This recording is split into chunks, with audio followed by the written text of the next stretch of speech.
Pemirsa, kita masih lanjut membahas momentum kebangkitan reksadana bersama Budi Sutrisno, Wakil Ketua 2 Asosiasi Dana Pensiun Indonesia atau ADPI, serta Sander Parawira, founder sekaligus CEO Makmur. Kali ini saya akan ke Pak Sander terlebih dahulu. Pak Sander, kalau tadi disampaikan Pak Budi optimistis hingga akhir 2023 di pasar keuangan Indonesia. Tapi kalau Pak Sander sendiri melihat seperti apa sih daya tahan pasar keuangan kita, terutama kalau dibandingkan dengan negara-negara peers di ASEAN? I see. Oke. Kalau Indonesia sih saya ngelihatnya itu stronger compared to other Asian countries ya. Jadi mungkin satu yang tadi Pak Budi juga sebut, kita akan ada pre-election spending boost kan. Jadi itu akan membantu pasar keuangan Indonesia. Terus yang kedua, sekarang kan suku bunga lagi tinggi-tingginya kan. Jadi next move-nya BI itu harusnya mengikuti Fed. Kalau Fed udah mulai turunin interest rate, BI juga akan mulai turunin interest rate. Dan prediksinya terakhir itu di angka 4,75% kalau di awal 2024 gitu. Jadi itu akan jadi boost juga untuk pasar equity dan fixed income. Baik, ini menarik sekali. Kita tahu dana pensiun ini punya dana jumbo juga untuk investasi, begitu. Lalu instrumen investasi apa nih yang tepat di tengah peluang yang cukup besar harus kita manfaatkan di 2023 dan juga di 2024 tahun politik? Silakan Pak Budi. Ya, kalau di dana pensiun sendiri sebetulnya kita mesti melihat tujuan dari investasi dulu. Jadi kita akan kelompokkan investasi itu di jangka pendek 1 tahun, kemudian yang menengah 2-5 tahun, dan yang di atas 5 tahun. Nah kalau jangka pendek itu kan sebetulnya untuk likuiditas pembayaran. Ya itu biasanya kita pakai pasar uang. Yang pasti produk perbankan ya, deposito ya. Nah kalau yang untuk jangka yang menengah 2-5 tahun, nah ini kita baru yang lagi in sekarang ada sebenarnya obligasi, di mana mereka mendapat kapitalisasi yang cukup besar dengan kondisi seperti sekarang ini. Jadi tingkat suku bunga juga ekspektasinya kan sudah boleh dikatakan stop di sini ya, karena hari ini juga BI mengumumkan tetap di 575, itu juga dia salah satu hal yang menjadi kapitalisasi dari obligasi, kemudian juga asing ini tinggal 15%, kemudian juga ya itu semua mendorong obligasi ini akan punya pasar tersendiri. Namun kalau untuk yang jangka panjang nih, itu tentunya kebutuhan untuk di dana pensiun adalah untuk menutupin kewajiban jangka panjangnya. Nah, pilihan sangat terbatas kalau untuk jangka panjang. Obligasi paling kita main di SPN yang jangka panjang. Pilihan kedua, ya mau nggak mau mestinya sih kita liriknya kan pasti reksadana atau saham kan ya. Nah itu karena mereka jadi salah satu yang kami andalkan untuk mendapatkan return yang besar. Di samping untuk di capital gain ya, kita juga ada dividen, ya itu yang kami sangat harapkan untuk long term. Kalau kamu berpikir short term, tentunya kita nggak usah ngomong saham atau reksadana, tapi kita lebih ke yang obligasi korporasi, kita lebih ke pasar uang. Tapi kalau long term tentunya sih mau nggak mau kita mesti liriknya ke sana, ke saham atau reksadana. Baik, kita akan coba tanyakan seperti apa pendapat Pak Sander. Kalau tadi Pak Budi sampaikan long term ini reksadana yang jadi lirikan dapen-dapen dengan dana investasi jumbo. Tapi reksadana ini kan macamnya ada banyak begitu. Reksadana mana yang patut dilirik oleh investor terutama di 2023 dan 2024 nanti? Oke, kalau untuk paruh kedua 2023 sampai awal 2024 lah kita bilang. Itu mungkin kalau dari saya ngelihatnya masih di reksadana pendapatan tetap ya. Soalnya kan kita udah tahu nih suku bunga udah di top-topnya kan. Jadi next move-nya kan ini suku bunga akan turun. Kalau suku bunga mulai turun, itu harga obligasi akan naik. Jadi reksadana pendapatan tetap akan menguntungkan. Baik, reksadana pendapatan tetap akan lebih menguntungkan begitu. Tapi sejauh ini minatnya seperti apa sih? Sejauh ini sih kalau saya lihat dari, saya nggak tahu data dari agen penjual yang lain, tapi at least kalau dari Makmur, itu reksadana pendapatan tetap itu best sellernya sih di tahun ini. Bahkan di quarter kedua ini, dari mungkin April, Mei, Juni, itu kita demand untuk reksadana pendapatan tetap itu lagi strong-strongnya. Itu kita hit record, AUM kita di Makmur itu di paruh pertama 2023 ini, kita udah naik 2,5 kali lipat gitu. Baik. Dan mostly didominasi reksadana pendapatan tetap. Baik, kalau secara sektornya, apakah ada sektor yang menjadi sektor favorit? Oh, sektor ya. Kalau sektor itu kan seperti yang tadi kita udah discuss akan ada pre-election spending boost kan. Itu jadi akan membantu sektor consumption gitu. Sektor consumer berarti ya. Sudah boleh dimulai dari akhir 2023 ini berarti? Iya, di paruh kedua 2023 ini harusnya kita udah mulai see signs of increase ya. Soalnya kalau kita lihat data juga biasa dari sebelum election mungkin minus 270 hari gitu, 180 hari itu udah mulai itu sih naik. Baik, kita coba tanyakan lagi kepada Pak Budi. Pak Budi tadi kalau kata Pak Sander, sektor consumer ini menjanjikan ya mendekati tahun politik 2024. Apakah ini juga menjadi pertimbangan ADPI? Iya, sangat menjadi pertimbangan kami. Seperti yang dikatakan Pak Sander, memang itu benar bahwa yang menjadi motor penggerak itu pasti konsumsi. Tapi di sektor lain juga sebetulnya menjanjikan itu adalah di sektor telkom juga ya, telekomunikasi itu satu hal juga. Sekarang ini kan juga persaingan di dalam telekomunikasi kan mulai mereda ya, perang harga kan udah mulai. Nah itu kan untuk boost ke atas itu akan sangat mungkin. Yang sebetulnya yang pasca pandemi ini sebetulnya ada satu sektor yang belum banyak dijamah, yaitu adalah kesehatan. Nah itu juga sebenarnya sangat menjanjikan juga faktor kesehatan sana. Apalagi sekarang ada undang-undang ya, semoga aja undang-undang ini, kesehatan ini bisa membantu membuat sektor kesehatan ini lebih ke atas lagi. Kalau mau ditambah mungkin satu sektor lagi, mungkin saya rasa sektor properti ya. Properti dengan kondisi saat ini ya pasti juga akan naik ya, kalau konsumsinya naik ya. Apalagi ada potensi suku bunga akan dipangkas Betul, gitu ya. suku bunga kan udah mulai tetap di 5,75, kemungkinan akan diturunkan ya Pak Sander ya. Itu kemungkinan ya, itu pasti investasi yang lebih menjanjikan kalau nggak di properti tentunya juga di saham juga ya. Ya tergantung dari risk appetite masing-masing. Kalau yang mau tetap mau aman, ya udah di properti aja. Jadi kalau masih punya, wah ini kita challenging nih di saham, nggak ada salahnya main di saham kan. Iya, sangat betul. menjanjikan. Iya, gitu, sangat Mbak. menjanjikan ya. Oke, kita tanya lagi pada Pak Sander. Pak Sander tadi katanya yang paling pertama ini adalah reksadana pendapatan tetap. Yang nomor keduanya itu apa? Yang nomor keduanya kalau di Makmur best sellernya itu reksadana campuran. Jadi yang ada pendapatan tetapnya dan juga ada equity-nya gitu. Baik, untuk equity-nya sendiri, sektor apa nih yang mungkin menjadi sektor yang paling dilirik di Makmur? Oh, kalau di Makmur sendiri kita kan dari sisi reksadana ya. Jadi kita nggak milih sektor, satu sektor gitu. Jadi biasa fund manajernya yang milih sektor apa yang akan dialokasikan di dalam reksadana itu. Tapi kalau di kita itu levelnya di aset class lah. Jadi nasabah mau pilih itu reksadana pendapatan tetap kalau mau investasinya dalamnya obligasi gitu. Kalau campuran bisa obligasi atau saham. Kalau reksadana saham ya dalamnya saham gitu. Baik, tadi kalau kita dengar Pak Budi ada beberapa sektor lainnya selain consumer ini yang menjadi lirikan juga dari dana pensiun. Kalau dari Makmur melihat apakah sektor-sektor tersebut juga memang cukup menarik untuk dilihat untuk reksadana? Kalau untuk reksadana sebagai fund manager mungkin saya yang tadi saya bilang saya ngelihatnya sektor consumption dan consumer gitu, dan yang kedua itu mungkin saya ngelihat juga financials ya. Financials itu pretty strong gitu di first half 2023. Baik, finansial ya. Tapi kalau kita lihat suku bunga akan turun, apakah sektor finansial ini masih akan tetap menjanjikan? Saya lihat sih mungkin masih bisa tetap menjanjikan gitu. Soalnya kalau misalnya interest rate turun, misalnya orang mau KPR beli rumah gitu, pasti kan pakai bank juga kan. Dan itu akan menguntungkan sektor financial. Baik, kita kembali ke Pak Budi. Pak Budi, selama ini evaluasinya dari dana pensiun menggunakan reksadana itu seperti apa sih Pak? Nah, reksadana sih tadi ya, seperti saya katakan, sebelum investasi kita tentuin tujuannya dulu untuk jangka pendek, jangka menengah, atau jangka panjang. Nah itu fleksibilitas itu akan di sana.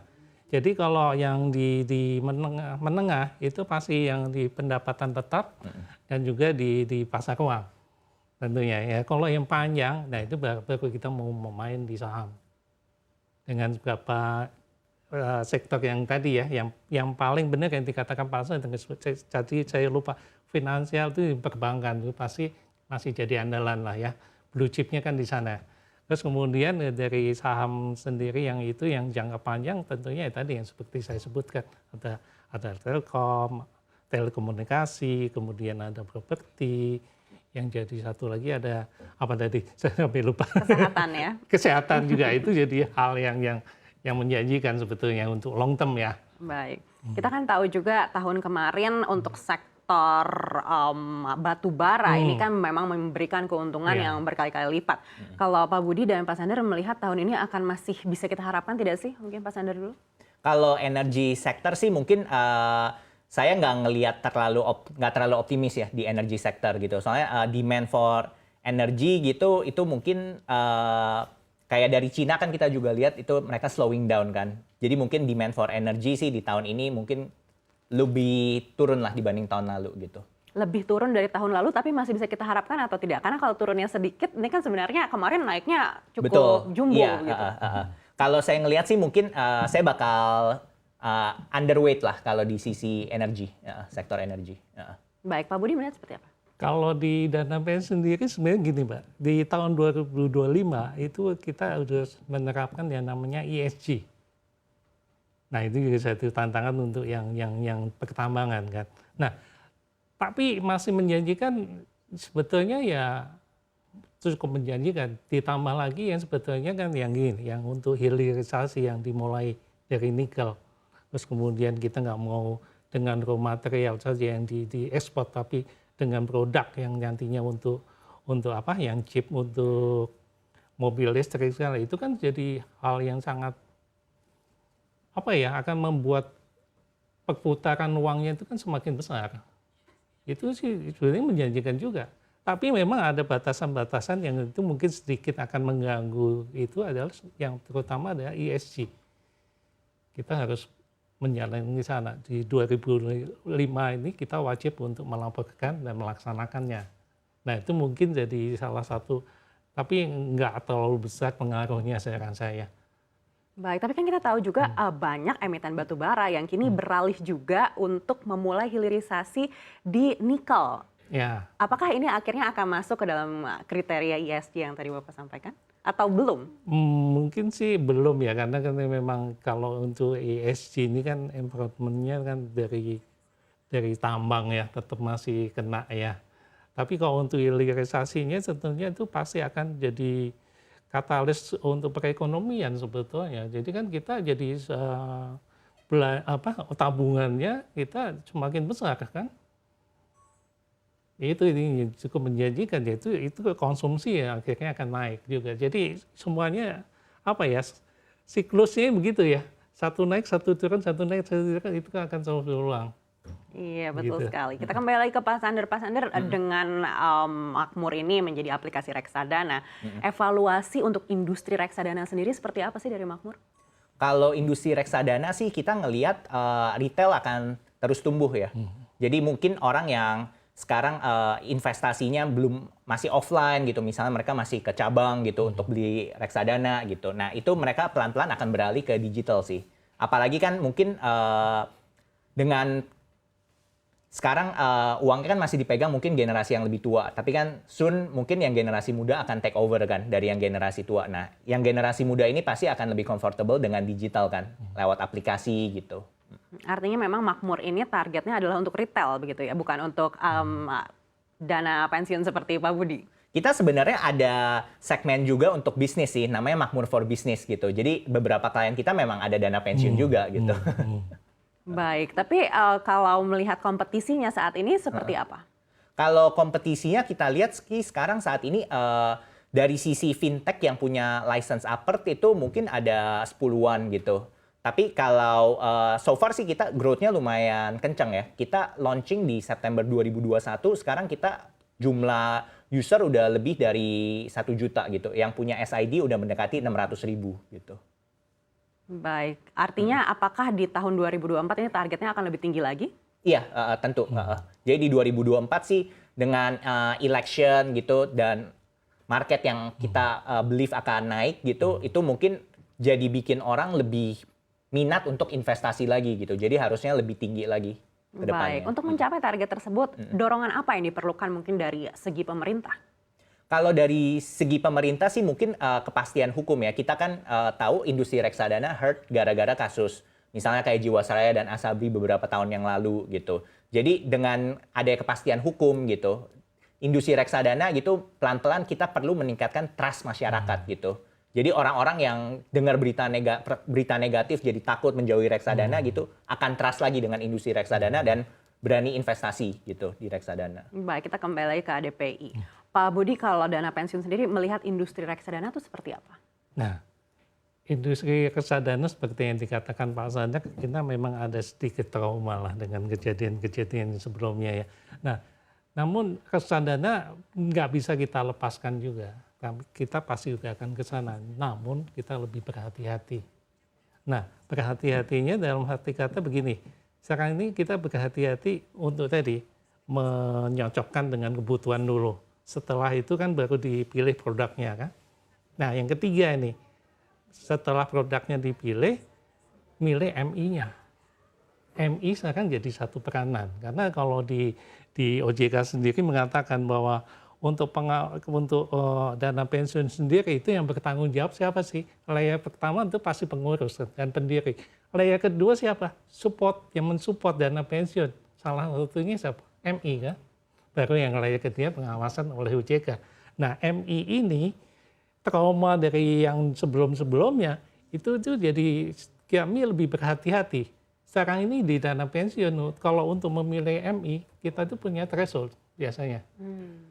Jadi kita threshold, oh saya mau masuk di MI yang katakanlah AUM-nya, aset under manajemennya minimal sekian. Terus kemudian kita lihat lagi NAB-nya gimana, prestasinya selama ini. Yang ketiga adalah persennya. Sekarang jadi satu hal juga yang kita mesti lihat, persen. Jadi masalah trust itu sangat penting juga sih Pak. Betul. Untuk menghapus trauma-trauma itu mesti masalah trust dan apa ya, kejujuran ya, honest. Nah itu bisa didapat dengan cara gimana, bergaul kan dengan mereka, ketemu dengan MI-nya. Nah kalau MI-nya ini kita udah serat tadi, tiga-tiganya udah kepenuhin, nah itu baru kita masuk ke sana, disesuaikan dengan kebutuhan. Itu yang terjadi di industri kami, Mbak. Di dana pensiun ya. Ini menarik ya Pak Sandar, tadi Pak Budi sampaikan soal trust. Betul. Dan memang kalau kita lihat dari datanya, ini di 2021, kalau kita bandingkan 2022 itu justru turun peminat reksadana. Tapi di 2023 di first half ini sudah mulai terlihat ada kenaikan lagi begitu. Apakah ini artinya industri reksadana sudah berhasil untuk kembali lagi mendapatkan kepercayaan publik? Kalau data yang saya lihat sih di OJK itu dari akhir 2022 sampai misalnya akhir Juni 2023 kemarin, AUM reksadana sebenarnya nggak terlalu kemana-mana sih. Dari 508T ke 511T gitu. Dan tahun lalu itu penurunan reksadana itu mungkin lebih didorong karena aturan baru di OJK yang tentang PAYDI. Itu asuransi yang dikaitkan dengan investasi gitu. Jadi nggak boleh masuk reksadana lagi, jadi banyak dana dari reksadana keluar dan pindah ke KPD. Baik, artinya ini masalah PAYD ya, bukan masalah kepercayaan publik di tahun 2022 itu. Tapi apa yang direncanakan atau strategi dari Makmur mungkin untuk bisa mendapatkan kepercayaan publik lagi? Seperti yang tadi Bapak sampaikan, ini kan sebenarnya banyak kasus yang membuat trauma, seperti yang disampaikan Pak Budi juga. Kalau dari sisi Makmur sih kita juga melakukan seleksi manajer investasi ya. Jadi kita nggak mau kerjasama kayak dengan sebanyak-banyaknya manajer investasi. Mungkin sama kayak Pak Budi, kita juga ada threshold-thresholdnya gitu. Kita ada kriteria-kriteria lah yang kita pakai sebelum kita berpartner dengan suatu manajer investasi. Jadi ada kriteria mungkin dari sisi saham, dari sisi AUM yang kita lihat gitu. Terus kita juga lihat dari sisi NAB per unitnya, pergerakannya itu gimana, wajar atau nggak wajar gitu. Terus yang paling penting juga kita ngeliatin fund fact sheet-nya gitu. Isi-isinya tuh saham apa atau obligasi apa gitu. Kalau banyak yang nama-nama aneh gitu, biasa kita sih bakal avoid gitu. Oke, Pak Budi, harapannya apa nih untuk industri reksadana ke depannya? Ya, sebetulnya kalau ke depannya itu sangat menarik ya industri reksadana. Seperti yang saya katakan tadi, di 2025 ada ESG yang kita harus laksanakan. Barangnya itu langka, Mbak. Itu sebenarnya satu peluang juga buat MI untuk membuat produk reksadana yang isinya ESG. Ya kan? Itu satu peluang. Saya rasa itu yang kedua adalah memang kembali ya trust ya. Trust ini harus benar-benar harus kita dapatkan ya, terutama saya ngomong honestly-nya itu adalah kejujuran dari yang reksadana kan biasanya kita nggak bisa ngintip, Mbak. Cuma dikasih 10 besarnya saja ya. Iya. Tapi kalau kita udah berteman, kita paling nggak kita udah tahu, oh yang ini ya, sektornya ini ya. Kita bisa, walaupun nggak memilih, tapi kita bisa, oh ini yang cocok buat saya ini. Reksadana saya ini yang reksadana ini. Nah itu yang sebenarnya satu keuntungan untuk dibandingkan kalau yang MI-nya nggak mau ngasih data ya itu Tidak transparan sama nah, sekali. itu yang gitu ya. kita susah karena kita juga berhati-hati dengan Anda gitu. Gitu. Mungkin ini ya kondisi real yang terjadi di lapangannya karena memang trauma yang masa lalu itu kan sebetulnya itu kan juga membebani kami sebetulnya. Banyak yang dana pensiun ya teman-teman dana pensiun yang kena korban saat itu. Walaupun kami ini sebetulnya korban sebagai investor kan. Reksadana kami juga nggak tahu isinya itu, oh ternyata yang ditongolin yang bagus-bagus, bawahnya itu yang jelek-jelek itu. Itu kan yang terjadi kan yang di ini. Itu harapannya tidak akan terjadi lagi. Tidak Pak Budi. terjadi lagi. Kalau dari Pak Sandar, harapannya apa untuk industri reksadana? Harapan saya sih industri reksadana ya definitely bisa terus berkembang ya dari sisi AUM ya. Soalnya kalau kita lihat negara tetangga aja deh, Malaysia, Thailand gitu. AUM kita tuh masih jauh, apalagi dibandingin sama GDP kita yang jauh lebih gede gitu. Harusnya AUM reksadana Indonesia tuh jauh lebih tinggi lagi gitu. Dan pemerintah mungkin harus menyiapkan program supaya orang percaya gitu berinvestasi di reksadana gitu.